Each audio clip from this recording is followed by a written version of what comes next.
সবারই কোরবানির গরু কেনা হয়ে গেল, আমাদের কিনবে না?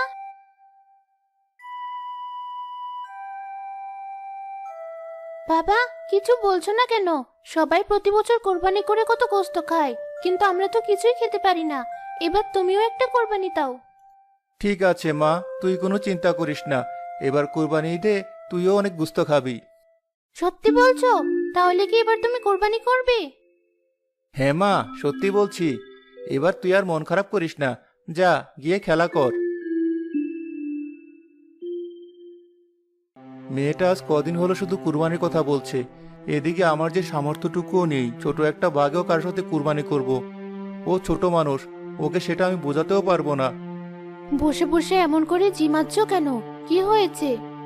কি আর হবে, ওরা কপালে কি বা আর হওয়ার বাকি আছে। আজ কদিন থেকেই দেখছি তোমার মনটা বেশ ভার হয়ে আছে। এভাবে একা একা কষ্ট না পেয়ে আমাকে বলো কি হয়েছে। মেয়েটা সবার বাড়ির কুরবানি গরু দেখে আমাকেও বলে কুরবানির কথা। আমি ওকে কিছুই বলতে পারি না। জন্মের পর থেকে কোনোদিন তো এই বাড়িতে একটা কুরবানিও হতে দেখেনি মেয়েটা আমার। সে তুমি ঠিকই বলেছো। আমাকেও ঘুরে এসে এসে বলে, আমিও তাকে কিছু বোঝাতে পারি না। ঈদের সময় সবাই খায়, আনন্দ করে। মেয়েটাও আমার চায় একটু আনন্দ করতে, একটু খুশি থাকতে। সে আর পারে কোথায়? আর ভালো লাগছে না, একটু বাইরে যাচ্ছি। দেখি কোনো উপায় করতে পারি কিনা। এভাবে হাত পা গুটিয়ে হা হুতাশ করে তো আর কোনো লাভ হবে না। বেশ তো, গিয়ে দেখো তবে কি করতে পারো।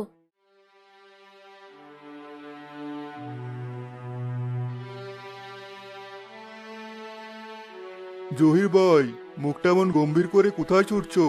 দেখে মনে হচ্ছে পৃথিবীর সমস্ত চিন্তা যেন তোমার একার কাঁধে। ভাই, আমার নিজেরও তাই মনে হচ্ছে। এই গরিবী ভাগ্য যেন আমার গলার কাটা হয়ে দাঁড়িয়েছে। এমন করে কেন বলছো ভাই? কি হয়েছে আমাকে একটু খুলে বলো তো। দেখো না, মেয়েটা হয়েছে আজ কবছর হয়ে গেল, কিন্তু আজ পর্যন্ত কোনোদিন কুরবানি দিতে পারিনি। সে একটু গোস্ত খেতে চায়, একটু কুরবানি দেখতে চায়, কিন্তু আমার সে সাধ্য কোথায়? মাথার ওপর এক বস্তা ঋণের বোঝা, তাই রেখে কি আর কুরবানি হয় বলো? সেটাই তো। তবে তুমি চাইলে আমার সাথে শহরে যেতে পারো। এই তো, ঈদের দিন আমি শহরে গিয়ে সেদিনই বিকালে বাড়ি চলে আসবো। ঈদ করতে আবার শহরে কেন যাব?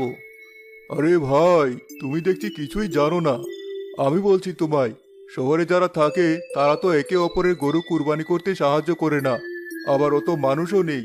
তাই আমাদের মতো কিছু মানুষ গ্রাম থেকে গিয়ে তাদের সাহায্য করলে গোস্ত পাওয়া যায়, আবার কিছু টাকাও পাওয়া যায়। প্রতি